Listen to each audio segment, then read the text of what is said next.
மக்களை நம்பி அரசியலுக்கு வரவில்லை, மக்களுக்கு சேவையாற்றவே அரசியல். வெறும் 4 மணி நேரமே உறக்கம்.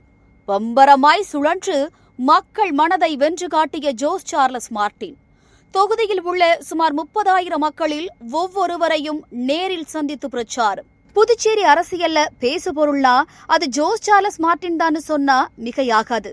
தேர்தல்னு வந்துட்டாலே மக்களுக்கு பணம் கொடுத்து எளிதா ஜெயிச்சிடலான்னு நினைக்கிற அரசியல்வாதிகள் மத்தியில பணத்தை நம்பாம உண்மையாவே மக்களுக்காக உழைக்க வேண்டும் அப்படின்ற நோக்கத்தோடு அவர் அரசியலுக்கு வந்திருப்பதா அவரோட ஆதரவாளர்கள் பெருமையோட சொல்றாங்க.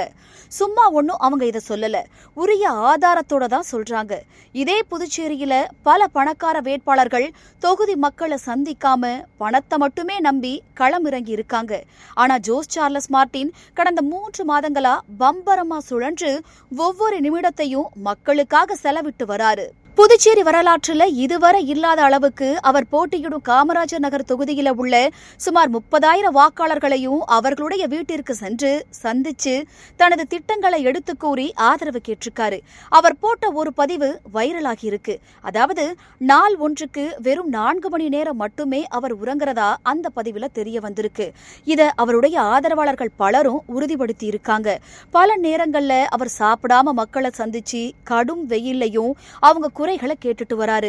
நடிகர் விஜயின் தாக்கம் எப்படி இருக்கும்னு ஒரு ஆங்கில ஊடகம் ஜோஸ் சார்லஸ் மார்ட்டினிடம் கேள்வி எழுப்புனாங்க. அதற்கு பதிலளிச்ச அவரு, வெறும் ரோட் ஷோவை மட்டும் நடிகர் விஜய் நம்பி இருக்க கூடாது. பேருந்தின் மீது நின்று கொண்டு மக்களுக்கு கை காட்டுவதால மட்டும் அவங்க பிரச்சனை தீர்ந்து விடாது. மக்களை நேரா சந்திச்சு அவங்க வாழும் இடம் எப்படி இருக்கு, அவங்க வீடு எப்படி இருக்கு, அவங்க குடிக்கிற தண்ணி எப்படி இருக்கு, அவங்க குழந்தைகளுடைய கல்வி எப்படி இருக்குன்னு தெரிஞ்சுக்கணும். அதுக்கு முதல்ல இறங்கி வந்து மக்களை சந்திக்கணும்னு சொல்லியிருக்காரு. காமராஜர் நகர் தொகுதியில இறுதிக்கட்ட பிரச்சாரத்தின் போது கூடிய மக்கள் கூட்டம் மூலமா அவருக்கு அந்த தொகுதியில ஆதரவு எந்த அளவுக்கு இருக்குன்னு தெரிஞ்சுக்கலாம். சாதாரண வெற்றி இல்லாம மாபெரும் வெற்றி எடுத்து நம்ம ஜெயிக்கணும். அதுதான் நம்மளோட ஒரு மிகப்பெரிய வெற்றியா இருக்கும். புதுச்சேரியிலே நம்ம தான் நம்பர் 1 அதிகமான வித்தியாசத்தை வாக்கு வாங்கி ஜெயித்து மாபெரும் வெற்றியை பெற வேண்டும்.